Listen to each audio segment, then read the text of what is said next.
Good morning, everyone. This is Jason, aka Director Nola, and you're watching Kimchi Weekly, episode number 8. Why I hired a business coach. All right, so I hired a business coach. I know, big boy moves, right? I'm doing grown people things. Now, before some of you said, dude, why you hired a business coach? I want you to think about this. Look at professional athletes.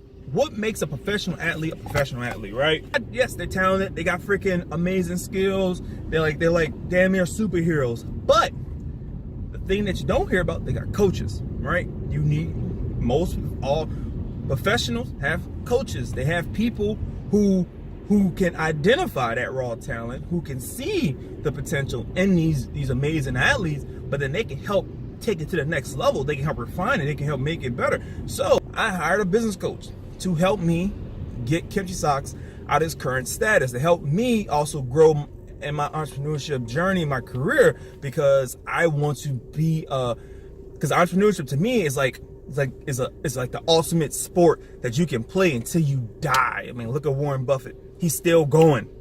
The dude is still going. You think, look at a lot of old crusty rich people. They still going because you can, it's the ultimate sport. It's competitive. You trying to get the one up on your competitors. You trying to innovate. You trying to be the dude that people come to. You trying to win all the Super Bowls. Not just that. You trying to own the teams that's winning Super Bowls. You know what I'm saying? And that's how I see entrepreneurship. So when I made the decision to hire a business coach to help me with Kimchi Socks, I saw this as a very important investment for my company and also for myself, because you need to invest in yourself if you plan to be awesome in business, awesome in anything. And I really do genuinely love entrepreneurship. That's like my freaking passion. This is, for me, this is my sport. I live, die for this stuff, right? So what is my business coach gonna help me with? She's gonna help me push outside my comfort zone. She's gonna help me put together my business plan, help me grow the business, help me find other sources of funding to help grow the business. Because I do, and I'm gonna talk about this, I'll talk about this in another video or later on. I want to develop Kimchi Socks into becoming a franchise type of business by 2029. I'm not really, yes, everyone's like, damn, you so far. Yep, that's 10 years out, because we underestimate what we can do in 10 years and we overestimate what we can do in 1 year. And because I really meditated on this, I sat down, and because of that, I'm like, you know what? Screw that. I want to see my company at this point. I'll put the business canvas in the description box so you can see. In 10 years, this is where Kimchi Socks is going to be. But in 2019, I need to start planning, or in 2018, I need to start planning the right moves for 2019, so that'll get me closer to 2029. First move, hire a business coach. Boom, baby. Because I'm not trying to keep Kimchi Socks as a lifestyle brand. Yeah, so that means I need to do something different in order for me to get a different result. And the thing that was different was hiring a business coach. The thing different was cutting out a lot of people who wasn't bringing a positive aura into my life. Cutting out a lot of people who was sucking away the resources that I should have been allocating to my business. And I'm putting all the focus into Kimchi Socks by 2029 being a franchise type of business model that is affordable for entrepreneurs and whatnot. And my business coach is going to help me with that. My business coach is going to help me get into the right frame of thinking. My business coach is going to help me structure a business plan to get in line, getting on track, and to moving into that vision. So that is why I hired a business coach. We're going to talk about me moving Kimchi Socks into becoming an IDE. And what is an IDE? IDE is an innovation-driven enterprise type of entrepreneurship. And those are structures that are globally focused. They have a diverse ownership structure. They have a lot of external capital to help fund their global expansion. And also, they tend to start off not making money in the beginning, but then they have exponential growth later on, because either they figure out the secret sauce and make everybody want it, and they just blew up and becoming like unicorns and all the other type. Not everyone becomes a unicorn, but this is give you an example. And why not be in the perfect location, Starbucks, which is essentially an IDE. Starbucks is owned by different people. They have a lot of external capital. They're global, and they have innovated the way that we enjoy our coffee that should cost about $1, but when you spend $5 on this coffee, but Starbucks essentially is IDE. So Kimchi Socks, that's what I want to create. Not no expensive cup of coffee, but I want to create a franchise type of model, whereas it's affordable franchise where ideally my main franchisees will be active duty military and veterans, because I want to try to help make sure that we are taking care of the community I come from and our people. So creating an affordable sock franchise, and I think that alone is pretty cool, and developing the processes that's different from traditional sock businesses. Just like realigning the supply chain infrastructure that the headquarters will support our franchisees with. So that's the 2029 goal I have, is to have Kimchi Socks being a franchise, ultimate franchise model through selling retail socks, custom socks, the monthly sock subscription service that will also be a service that our franchisees can sell, and also offering custom knitted socks and also custom sublimination socks.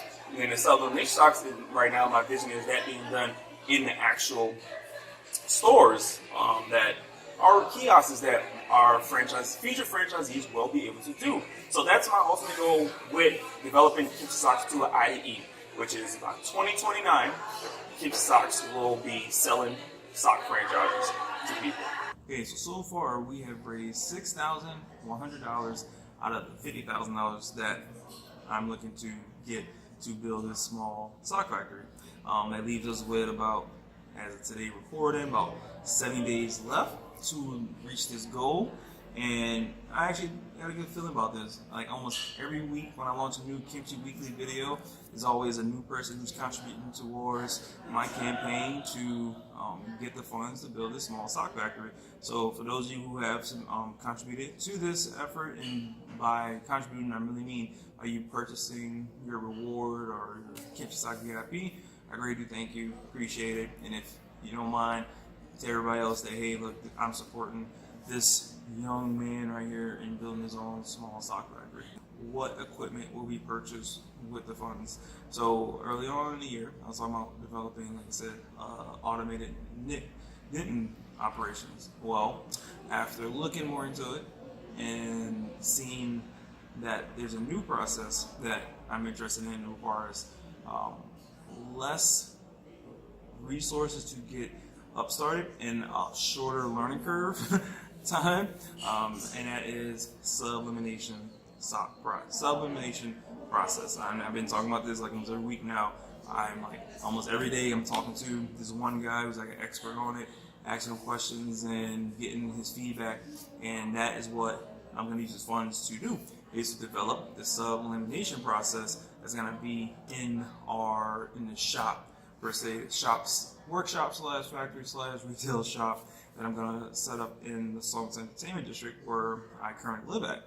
Now, why? Well, first of all, I still do plan on having a regular actual factory. That's going to be down the road. And like you see in my other video, we've been talking about my vision for 2029. By the time 2029 comes, that's when I have like a full-fledged sock factory.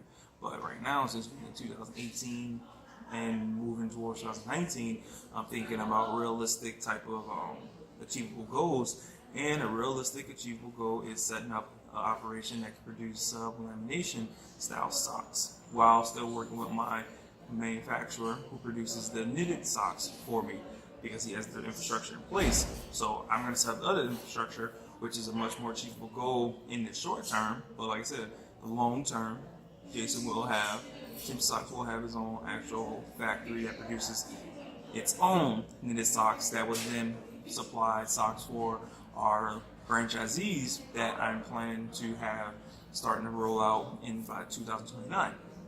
So going back to it, like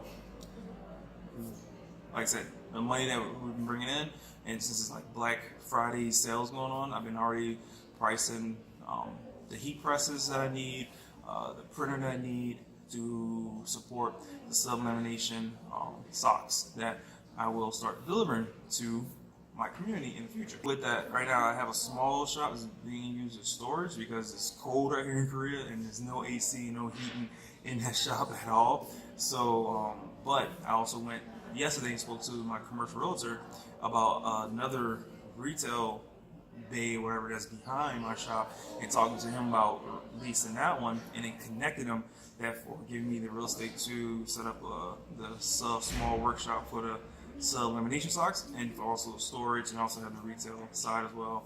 And also the shop will be used to produce these Kimchi Sock videos as well. So that location that's gonna house everything gonna suit four purposes, right?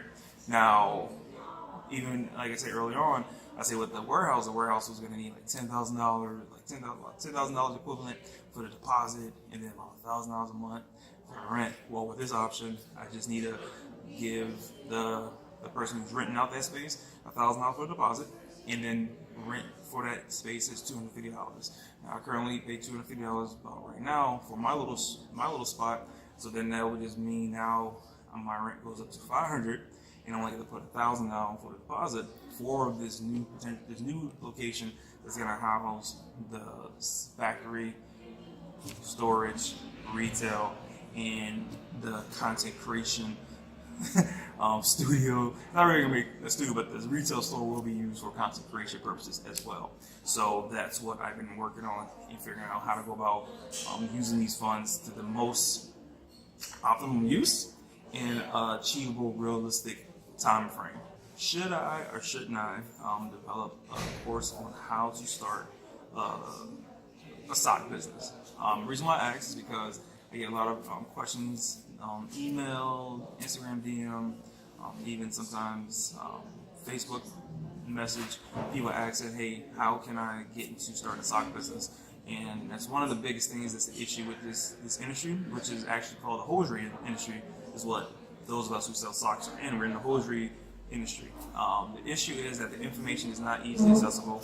The whole process is very, is not really structured. It's not easy to find information, and a lot of the people who control the production of most of the hosieries is Asia, ideally mainly China being the main person. But it's a very hard process for people to navigate and figure out, hey, how can I start my own sock business? So for those of us who are in the business, some people don't like to talk about it. As you can tell when you look, if you Google search, and you got people like me and another few other individuals who do talk about, hey, this is how you can start your sock business. So recently I had someone reach out to me, and a lot of people say thank you for doing these videos. When I do talk about my process, that's kind of why I'm making these videos, to share the journey, share the process, so people can see what it takes, what the ups and downs with it. There's one person who's doing extremely well with his sock business, like awesomely well. There's other people who, like myself, who right now we're on the low because I was trying to make the company into something that it wasn't, and then I was trying to scale too fast. So you have people like, and I'm perfectly open about being transparent about that, because I want you to learn from my failures and my successes. And I don't think it's beneficial to anyone to learn from someone who only tells them about the good things and avoid telling them about the bad things. So I am perfectly okay with sharing both the good and the bad, because you can learn from it and avoid those things, and I can help you out with that. But going back to the question at hand, should I develop this course? Now, here's a few things I'm thinking about. I think it'll be a great, it's a great marketing thing for Kimchi Socks, because the course I'm gonna develop, the first one's gonna be free. Like, here's information. So of course it's gonna be great marketing for me, but then for you, you learn something. You like, holy crap, all right. So I think it's a win-win. You learn something, I get the marketing, I get the traffic, and then hopefully you either buy some socks from me, or better yet, work with me, and I can help. And I can charge a consultant fee to help you get your sock line up and running, because I have some of the connections already established, so that could be saving you time as well. But also with that, I like teaching. I like giving people information to help them out. And I believe entrepreneurship is a great thing for people, even better when they have someone to help them along their entrepreneurship path. So that's why I want to do it, because that's another one of my passions, teaching people. That's just, I find enjoyment out of it. And so that's kind of like what I'm thinking with that. Tell me what you think. If I do the free course, I'm thinking about just putting it here on this YouTube channel, create a different playlist, or put it on Udemy and make it free on Udemy, or put it on both platforms and see what happens. And then, after the free one, if I do the free one, then it can be a more advanced one. Of course, I'll charge for that one. But for this one, it'd be like one-on-one, simple, basic things to help get you like off and running. And then later on down the road, because me right now, I am looking to develop, like I said, by 2029, Kimchi Socks will be a franchise type model. So also these courses will be great for my potential future franchisees who want to start their business. Like, okay, cool, let me check this out. So it can be great ways for me to recruit future franchisees who wants to become a franchise owner of the Kimchi Socks, part of this Kimchi Pot empire. But yeah, tell me what you think. Tell me your thoughts. Comment below. Hit the like button. Share with your mom and them. Subscribe to the YouTube channel. Follow us on Twitter, Facebook, and Instagram. And this is Direct Nola out, and I'm going to see you another day.